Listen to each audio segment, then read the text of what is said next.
मैंने तो अपनी बहन को मारा नहीं बल्कि उसे बचाया है। मैं शाम तक अपने भाइयों के पास बावर्ची लेकर नहीं गया तो वो सब मुझे मार डालेंगे। बेटा तू चिंता मत कर, मैं तेरी मदद करूंगी। एक शाम पीहू अपने सातों भाइयों के लिए बड़े प्यार से खाना बना रही होती है कि तभी अचानक उसकी उंगली कट जाती है। मेरी उंगली! हे भगवान, कितना खून बह रहा है। अभी भाई आते ही होंगे, उन्होंने मेरी कटी हुई उंगली देख ली तो बहुत दुखी होंगे। नहीं नहीं, मैं अपने भाइयों को परेशान होते हुए नहीं देख सकती। मुझे जल्दी से खून को साफ करना होगा, पर कहाँ? मैंने कपड़े से खून साफ किया तो भाइयों को मालूम चल जाएगा। मैं ऐसा करती हूँ, खून को बाहर घास से जाकर पोंछ देती हूँ। अरे, अगर भाइयों ने घास पर लगा खून देख लिया और मुझसे पूछा तो? पीहू को कुछ समझ नहीं आता। तभी उसे कुछ सूझता है। एक काम करती हूँ, मैं खून की बूंदें सब्जी में मिला देती हूँ, इससे भाइयों को कुछ पता नहीं चलेगा। पीहू ऐसा ही करती है और खून सब्जी में मिला देती है। और जब शाम को उसके सातों सोम, मंगल, बुध, वीर, शुक्र, शनि और सबसे छोटा भाई रवि भाई जंगल से शिकार करके लौट कर आते हैं और तभी सातों भाई अपने हाथ आगे करते हैं। अमरूद! मेरे प्यारे भैया, आप सब कितने अच्छे हो, मेरे लिए कभी अमरूद लाना नहीं भूलते। बहन अब जल्दी से खाना लगा दो, भूख के मारे हम सबका पेट सिकुड़ गया है। ठीक है भैया, आप सब जाकर हाथ मुंह धो लीजिए, मैं सभी के आपके लिए खाना लगाती हूँ। पीहू प्यार से सातों भाइयों को खाना परोसती है। सब्जी की खुशबू पूरे घर में फैली होती है। अभी सातों भाई खाना खाने बैठे ही रहे थे कि तभी वहाँ बल्लू बाज आ जाता है। वो खाने की क्या खुशबू आ रही है? अरे बल्लू भैया, आप आइए ना, आप भी सभी आकर खाना खाइए। बल्लू बाज भी सातों भाइयों के साथ खाना खाने बैठ जाता है। वाह वाह, क्या स्वाद है! ऐसा स्वादिष्ट लजीज खाना तो मैंने पहली बार चखा है।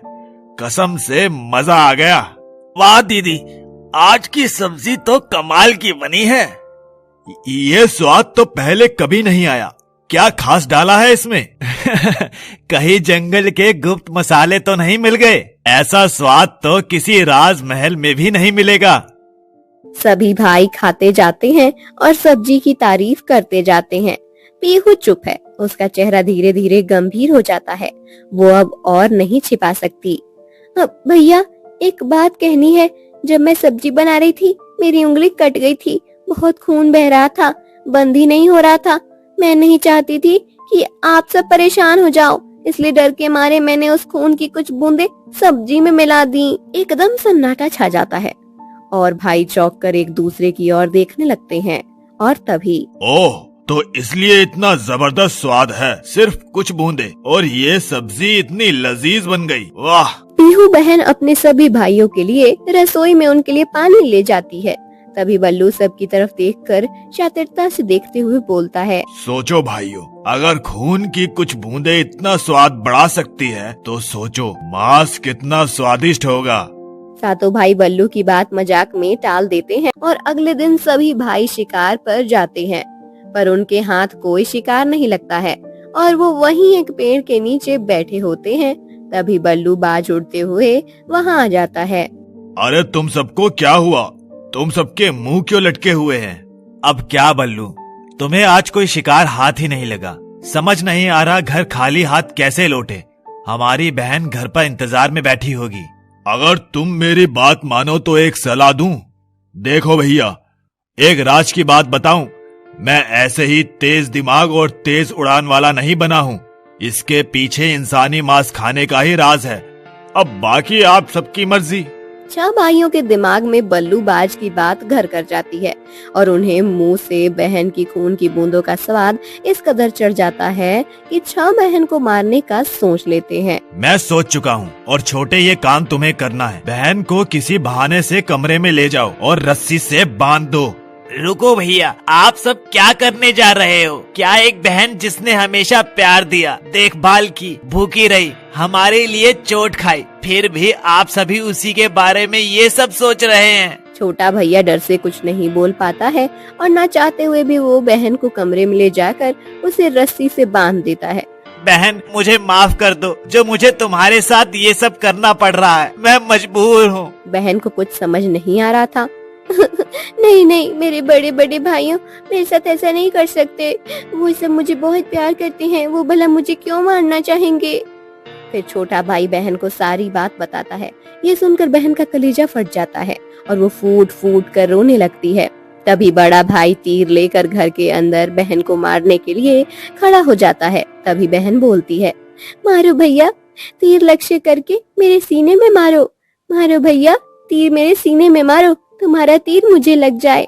बड़ा भैया तीर छोड़ देता है पर निशाना चूक जाता है। इसी तरह सभी 5 भाई बारी बारी से तीर बहन पर चलाते हैं पर किसी का भी निशाना नहीं लगता है। फिर बारी छोटे भाई की आती है। छोटे, अब तुम्हारी बारी, निशाना चूकना नहीं चाहिए। भैया ये सब मुझसे नहीं होगा, चाहे तो आप मुझे मार दीजिए। देख छोटे, तीर तो तुझे ही चलाना होगा। कुछ देर सोचने पर, अच्छा ठीक है, लेकिन मैं बहन को अकेले में मारूंगा, मैं आप सबके सामने ये नहीं कर पाऊंगा। अच्छा ठीक है, हम सब बाहर जाते हैं। छोटे भैया तीर लक्ष्य करके मेरी छाती में मारो, तुम्हारा तीर मेरी छाती में लग जाए। मारो भैया मारो। नहीं बहन नहीं, मैं तुझे मारना तो दूर, मारने की सोच भी नहीं सकता। पर भैया मेरे साथ सब ऐसा क्यों कर रहे हैं।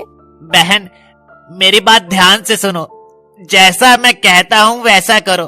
तुम मरने का नाटक करना, मैं बाहर जाकर सबको बता दूंगा कि मैंने बहन को मार दिया, लेकिन खाना बनाना तो हम में से किसी को नहीं आता। फिर सभी भाई खाना बनाने के लिए किसी बावर्ची को लाने के लिए कहेंगे और तुम्हें बचाने के लिए मुझे कुछ समय मिल जाएगा। बहन तुम चिंता मत करो, जब तक तुम्हारा छोटा भाई जिंदा है तुम्हें कुछ नहीं होने देगा, ये वादा है मेरा तुमसे। बहन वैसा ही करती है, मरने का नाटक करती है और छोटा भाई रोते हुए बाहर सबको बता देता है कि उसने बहन की हत्या कर दी है। ये सुनकर सभी 6 भाई और बल्लू बाज बड़े ही खुश होते हैं। तभी बड़ा भाई बोलता है, ये हुई ना बात, अब आएगा मांस खाने का असली मजा। बहन को तो हमने मार दिया, पर मांस पकाएगा कौन? हम में से खाना बनाना तो किसी भाई को नहीं आता। अरे अरे अरे अरे, यह तो बड़ी समस्या है। इतना सारा मांस पकाने के लिए बढ़िया बावर्ची की जरूरत पड़ेगी। छोटे जाओ, अभी जाकर बावर्ची का इंतजाम करो और शाम होने से पहले लौट आना, नहीं तो हम तुम्हें भी मार देंगे। छोटा भाई तुरंत ही जंगल की ओर निकल जाता है। उसे कुछ भी समझ नहीं आ रहा था कि वो क्या करे। छोटा भाई वहीं एक पेड़ के नीचे बैठकर रोने लगता है।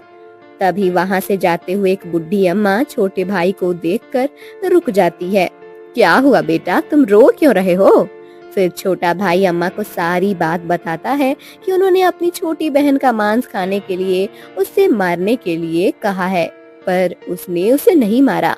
अम्मा, शाम होने से पहले मैं अपने भाइयों के पास बावर्ची लेकर नहीं पहुंचा तो वो सब मुझे मार डालेंगे। भाइयों ने मुझसे मेरी बहन को मारने के लिए कहा, पर मैंने बहन को नहीं मारा, उससे मरने का नाटक करने के लिए कहा। हम में से किसी को खाना पकाना नहीं आता, इसलिए उन्होंने मुझे बावर्ची लाने के लिए भेजा है। तुम चिंता मत करो, मैं तुम्हारी मदद करूंगी। तुम बस थोड़े से अमरूद टोकरी में रख ले। रवि पेड़ से अमरूद तोड़कर टोकरी में रख लेता है और अम्मा को अपने 6 भाइयों के पास ले जाता है। वहाँ उसे 6 भाई उसका इंतजार कर रहे होते हैं। भाइयों, मैं बावर्ची ले आया हूँ। ये क्या लाया है? ये बुढ़िया क्या पकाएगी? जितना स्वाद तुमने कभी नहीं चखा वैसा बनाऊंगी, बस मुझे एक मौका दो। भाइयों को भूख लग रही थी, वो राजी हो जाते हैं। अम्मा रसोई में जाती है, चूल्हा जलाती है और अमरूद काट कर कुछ पहाड़ी मसाले और जड़ी बूटियां डालकर सब्जी पकाने लगती है। कुछ देर में महक पूरे घर में फैल जाती है।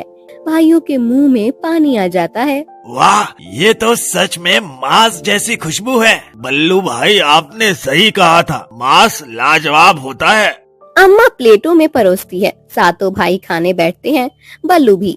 सब एक एक निवाला मुंह में डालते हैं और उनकी आंखें फैल जाती हैं। स्वाद ऐसा कि जैसे जादू हो गया हो, सब उंगलियां चाटने जाते हैं। वाह, ये तो अब तक की सबसे स्वादिष्ट सब्जी है। सभी भाई खाना खा चुके होते हैं। तभी छोटा भाई रवि बोलता है, भैया, आप सबने बहन का मांस तो खा लिया, जरा एक बार उसका चेहरा, उसकी हंसी और उसका बात बात पर रूठना झगड़ना, हम सब के लिए अपने हाथों से खाना बनाना और उंगली कट जाने पर डर से ना बताना कि आप सभी को दुख होगा, और आप सब निर्दयी होकर अपनी ही बहन की हत्या कर उसका मांस खा गए। क्या अब आप बहन को वापस ला पाओगे? ये सुनकर सभी 6 भाइयों सोम, मंगल, बुध, वीर, शुक्र, शनि सबको अपनी बहन की याद आती है और वो पछतावा के आंसू रोने लगते हैं। ये हमने क्या कर दिया, अपनी ही बहन की हत्या कर उसका मांस खाया। अब सच्चाई सुनो भैया, जिसे आप सब मांस समझकर खा रहे थे वो अमरूद थे, जिन्हें अम्मा ने पहाड़ी जड़ी बूटियों से पकाया। भाई चौंक कर देखते हैं, सन्नाटा छा जाता है। तभी पीहू बाहर जिंदा मुस्कुराती हुई आंखों में आंसू लिए आ रही होती है। सब भाई शर्मिंदा होकर उसके पैरों में गिर जाते हैं। तभी बल्लू बाज पीछे हटता है। तभी बड़ा भाई सोम गुस्से से और उसके साथ 6 भाई उठ खड़े होते हैं और बल्लू को घेर लेते हैं। सभी भाई बल्लू को पकड़ लेते हैं और उसे जोर से जमीन पर पटकते हैं। बल्लू की सारी हड्डी पसली टूट जाती है। बल्लू बाज चुपचाप जमीन से रेंगता हुआ शर्म से सर झुकाए उड़ जाता है। पूरा घर को सजाया जाता है। सातों भाई एक एक करके अपनी बहन से कलाई पर राखी बंधवाते हैं। भैया, अगर तू नहीं होता तो आज मेरी राखी की थाली सूनी रह जाती। दीदी, आज से हर रक्षाबंधन मेरा वादा है, तुम्हारे लिए तीर नहीं सिर्फ ढाल बनूंगा। फिर पीहू अपने भाइयों के साथ खुशी से रक्षाबंधन का त्योहार मनाती है।